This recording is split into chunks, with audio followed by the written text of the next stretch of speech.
regarder, mais commencer au moins à parler. Bon. Je crois que je peux faire le bilingue. Hein? Ok. S'il n'a pas d'interprète. C'est pas un problème.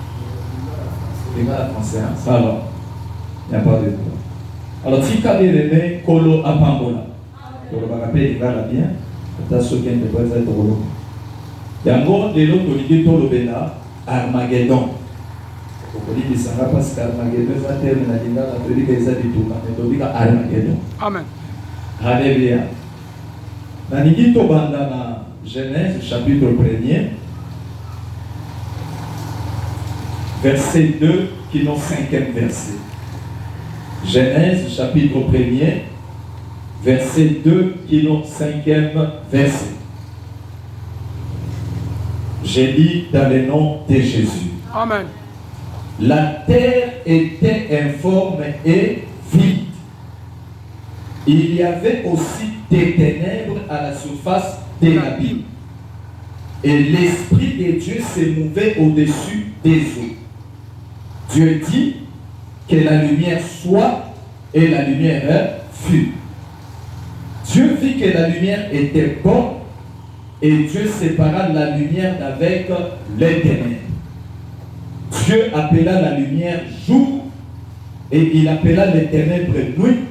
Ainsi, il y eut un soir, il y eut un matin, ce fut le premier jour. Gloire soit rendue à Dieu. Amen. Alors, bien aimé dans le Seigneur, Tozongi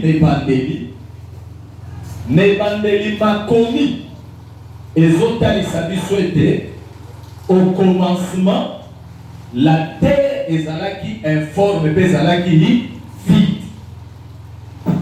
Mais terre qui informe et vide au commencement, puis les autres continuaient Zotali Sabi que il y avait à la surface de la Bible les ténèbres. Et l'Esprit de Dieu s'est mouvé au-dessus. Or, le sec qui a paru, c'est ce qu'on appelle le sol. Donc, par là, nous comprenons que la terre qui était informe et vide était dans les eaux. C'est ça. Alléluia. Était dans les eaux. Mais cette terre qui était dans les eaux était dans la profondeur. Mais la Bible maintenant atteste que la terre qui était informe et vide, il y avait des ténèbres à la surface de la Bible. C'est que la Bible c'était quoi? La Bible c'était la profondeur de ces eaux-là. C'est que cette terre était dans la Bible, dans la profondeur des eaux. Et c'est là qu'il y avait le ténèbre. Alléluia. C'est là qu'il y avait les ténèbres.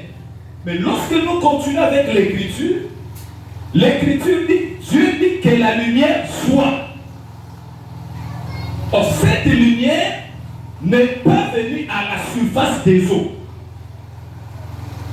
Alléluia. Amen. Cette lumière n'est pas venue à la surface parce que les ténèbres n'étaient pas à la surface, mais les ténèbres étaient dans les eaux.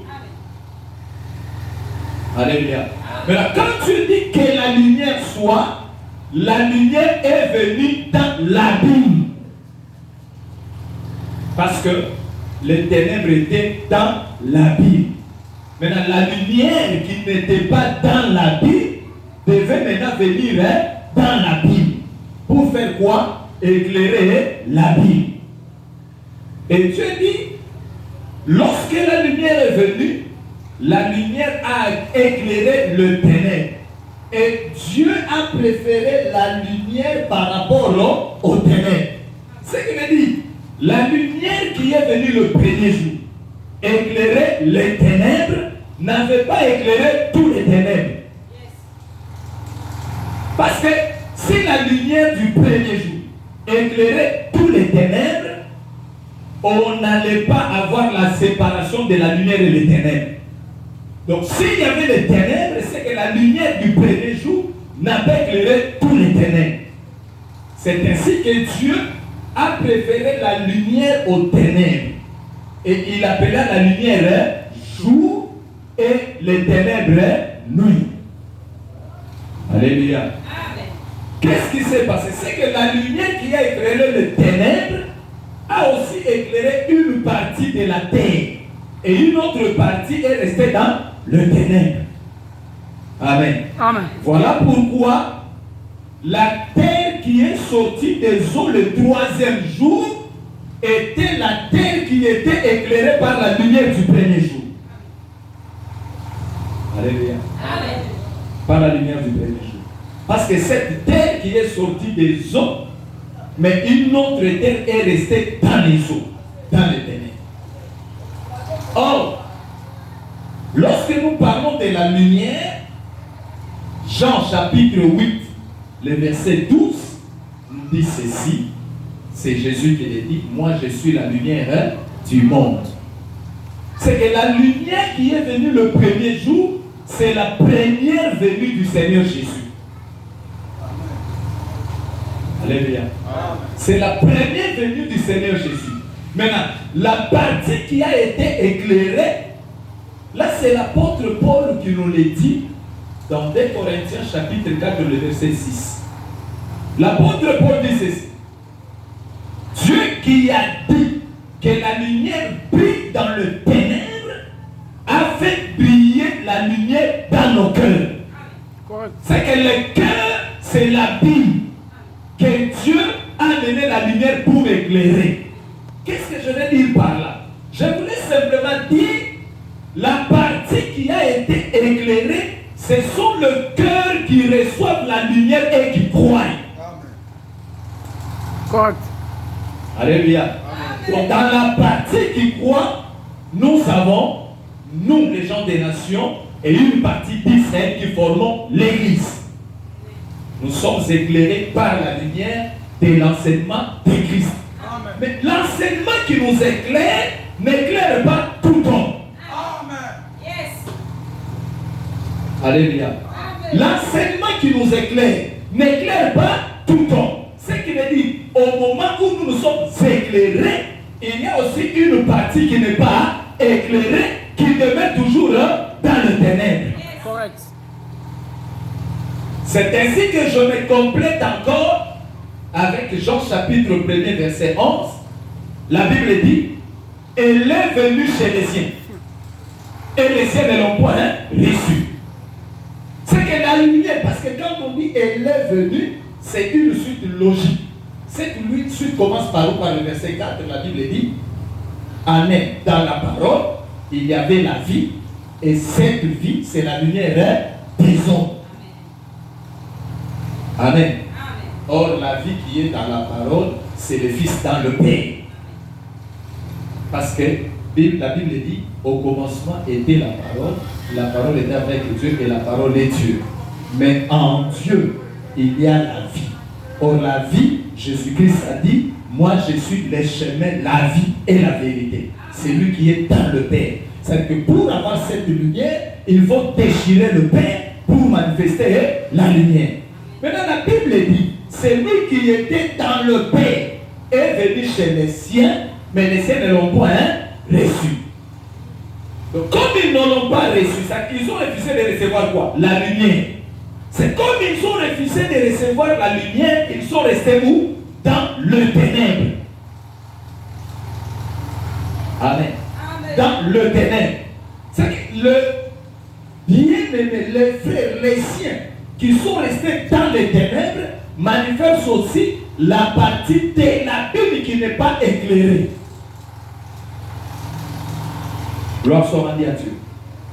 La partie de la Bible qui n'est pas éclairée. Mais la partie qui est éclairée, Amen. Notre frère Job. Je suis dans Job chapitre 41, le verset 20 à 23. Job 41, verset 20 à 23.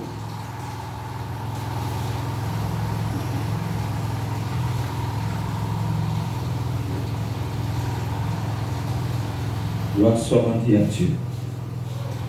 Je lis dans le nom de Jésus. Amen. La Bible me dit ceci. Il ne voit dans la massue qu'un brin de paille. Il rit au sifflement des dards. Sous son ventre sont des pointes aiguës. Dans la mer, il chauffe la mer. La Bible dit, la mer devient comme une chaudière bouillante. Mais quand il passe, la mer devient chaude, mais il y a encore un sentier lumineux. Maintenant, la Bible prend la forme d'un chevelu d'un vieillard. Quand je parle du crocodile, je crois qu'ils sont parmi les saints. Je ne parle que du Seigneur Jésus. Amen. Mais de sa seconde venue, pas de la première. Ok. Parce que lorsque Jésus viendra dans sa seconde venue, il viendra comme le crocodile. Il laisse la lumière. Alléluia. Il vient, il donne la chevelure et il chauffe l'eau. Quand nous parlons de la chaudière, c'est lui qui nous informe sur la chaudière, c'est le prophète Jérémie. Merci. Le prophète Jérémie dit ceci, parce que moi j'aime bien lire. J'aime bien lire. Si je n'aime pas tâtonner avec les Écritures, j'aime bien lire. Jérémie chapitre 1er, 13 à 14. La Bible dit ceci.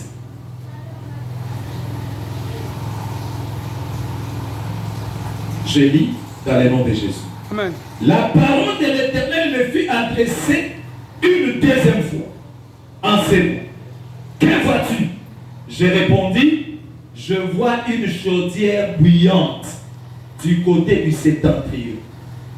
Et l'Éternel me dit, c'est du septentrion que la calamité se répandra sur tous les habitants du pays. Donc, quand on parle de la chaudière, c'est qu'on veut simplement parler de calamité. C'est que lorsque le crocodile entrera dans la mer deviendra une chaudière. C'est que quand il vient là, ce sont des calamités. Ce sont des calamités. Je voudrais d'abord expliquer ces calamités. Je m'en vais chez le prophète Moïse. Moïse est en Égypte. Il sort le lendemain. Il trouve un hébreu en train de frapper un hébreu. Il dit à celui qui était fort, pourquoi tu frappes ton frère? Mais celui qui était le plus fort répond à Moïse, qui t'a établi chef et juge sur nous. Veux-tu me tuer comme tu as tué l'Égyptien? Moïse a su que on a déjà su que j'ai tué l'Égyptien. Il a eu peur, Moïse a fui. Mais lorsque Étienne nous donne l'explication dans Actes chapitre 7 verset 35, la Bible dit, c'est Moïse qu'ils ont rejeté. Vous voyez comment est-ce que Étienne est en train de parler, dit, c'est Moïse qu'ils ont rejeté. Mais en réalité, on n'allait pas dire comme ça. Il fallait nécessairement qu'on dise, c'est Moïse qui l'a rejeté. Parce que c'est une personne qui avait rejeté. Il ne s'est pas nombreux. Mais Étienne interprète cette écriture, il dit, Moïse qu'ils ont rejeté. C'est que l'homme fort, c'était tout un peuple. Amen. C'est que Moïse est venu chez les siens pour leur parler, mais les siens l'ont rejeté.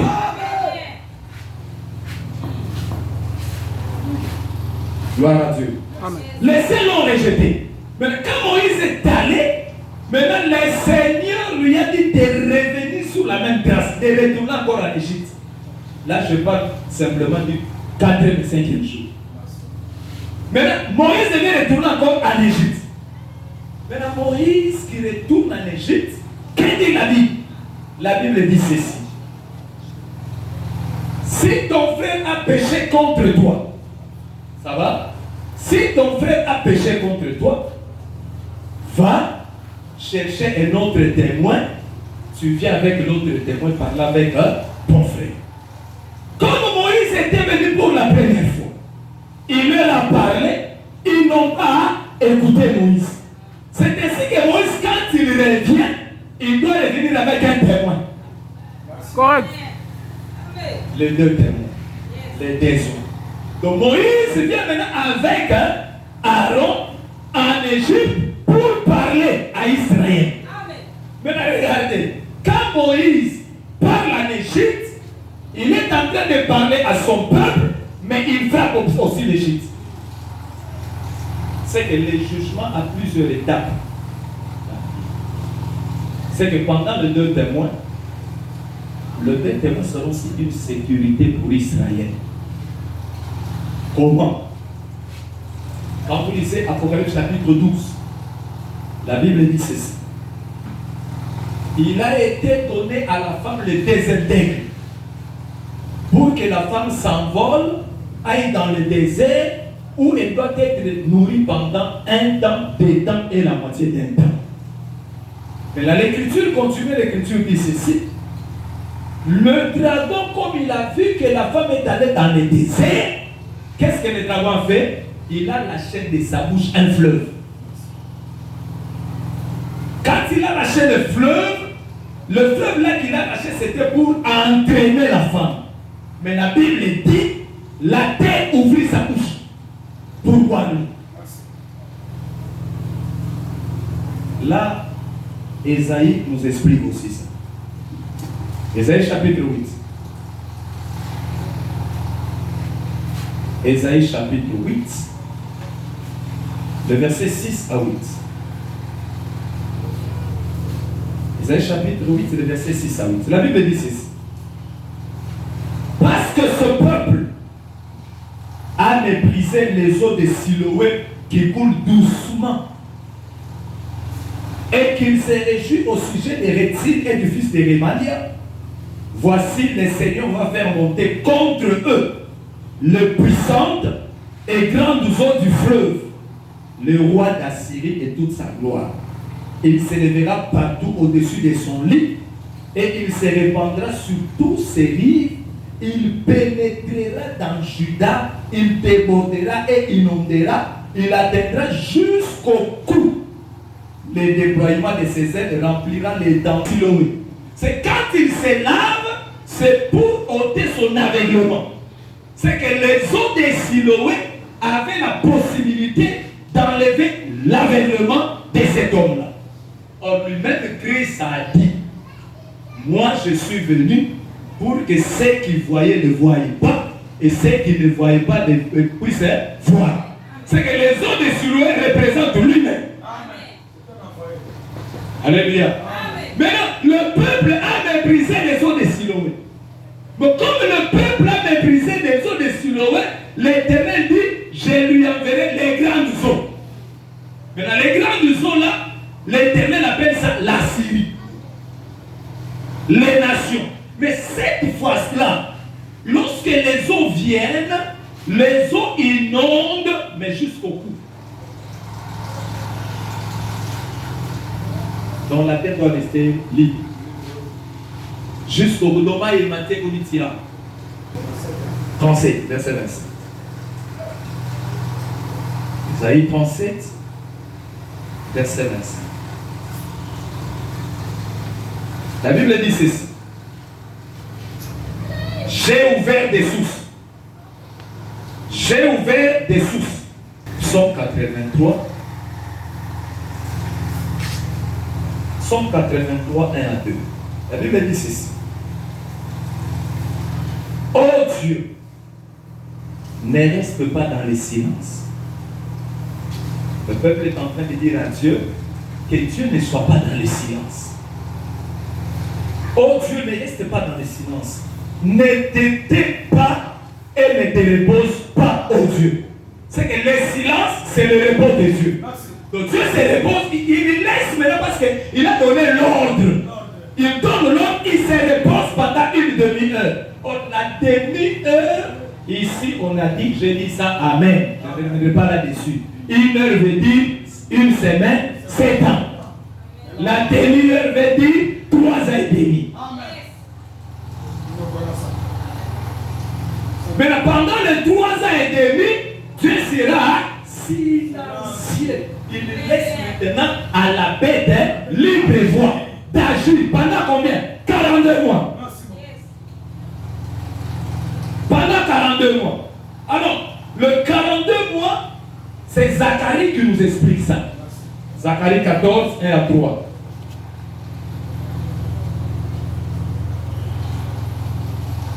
Zacharie chapitre 14, c'est 1 à 3. Zacharie dit ceci. Voici les jours de l'Éternel arrivent, et tes dépouilles seront partagées au milieu de toi. Je rassemblerai toutes les nations. Vous voyez, c'est ça les autres. Je rassemblerai toutes les nations pour qu'elles attaquent Jérusalem. La ville sera prise. Les maisons seront pillées. Les femmes violées. La moitié de la ville ira en captivité. Mais le reste du peuple ne sera pas exterminé de la ville. L'Éternel paraîtra. Et il combattra ces nations comme il combat au jour de la bataille. C'est-à-dire, quand l'Éternel ouvre les sources, c'est ce que nous appelons la grande tribulation. Parce que les sources...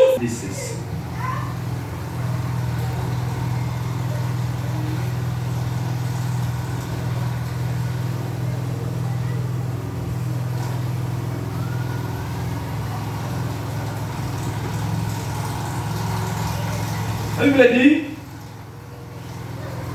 heureux, c'est lui qui attendra et qui arrivera jusqu'aux 1335 jours. Et heureux, c'est lui qui attendra et qui arrivera. Pardon. Je devais commencer par 11. Excusez-moi, je devais commencer par 11. Depuis le temps où ce sera le sacrifice perpétuel et où sera toutes les nations qui sont venues contre Jérusalem. Quand vous lisez Zacharie 14, verset 12 à 13, vous verrez comment est-ce qu'il va s'efforcer pour détruire toutes les nations. Parce que les autres, c'est toutes les nations qui sont venues contre Jérusalem. Maintenant, lui, quand il vient, comme le crocodile, il pose son pied, c'est pour que Josué 1er verset 3 s'accomplisse.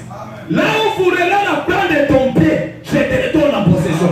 Il vient prendre possession de la terre et régner comme roi. Là, c'est le millénaire, je ne suis pas là. Alléluia. Mais vous devez maintenant savoir, quand il vient pendant le temps de combat. Or, Israël sera maltraité et lui vient.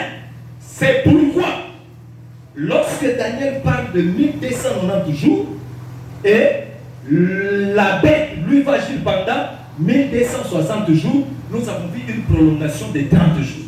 Or, les 30 jours, c'est le temps que durera la guerre d'Armageddon.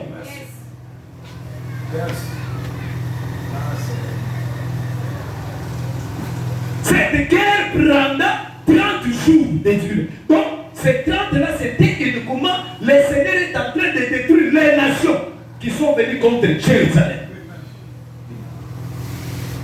Maintenant, après, la Bible dit dans Daniel, heureux, c'est lui qui atteindra 1335 jours. Donc, quand on essaie un peu de faire les calculs, il y a encore une prolongation de 45 jours. De 45 jours. C'est là que j'avais dit, lorsque le crocodile passe dans la mer chauffe. C'est quand la mer chauffe, ça dit c'est le jugement des nations.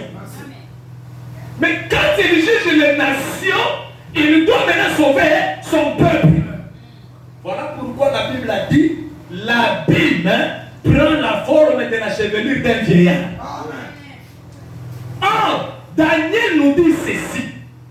Lorsque l'ancien des jours est assis, sa chevelure est plus d'abord on dit comme de la laine. Or, la laine est de couleur blanche. Mais quand vous lisez Matthieu chapitre 17, verset 1er à 2, la Bible dit, Ses vêtements étaient blancs comme la lumière. C'est que la couleur de la lumière, c'est la couleur blanche. C'est que c'est à ce moment-là que l'abîme recevra la lumière. C'est à ce moment-là que l'abîme recevra la lumière. Or, quand on reçoit la lumière, c'est le salut. Après avoir combattu les nations, maintenant il se présentera comme Joseph devant ses frères. Devant ses frères. Or, Joseph, avant de se révéler devant ses frères, il doit chasser les Égyptiens. Il a d'abord chassé les Égyptiens. Maintenant, après, il se révèle à ses frères. C'est que les 45 jours, c'est lorsque maintenant le Seigneur commencera maintenant à causer avec ses frères. C'est moi que vous avez transpercé. C'est moi que vous avez percé. Maintenant, ils vont commencer à faire leur deuil. Le deuil de Jacob de 7 jours en Canaan.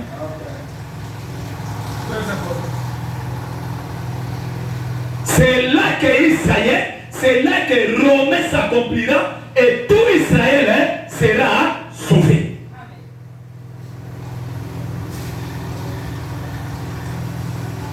Lorsqu'on dit à Dieu, je crois que avec le temps qui m'a été donné, parce que je suis respectueux du temps, je dois m'arrêter là. Mais vous devez savoir que l'Armageddon, c'est cette guerre-là du Seigneur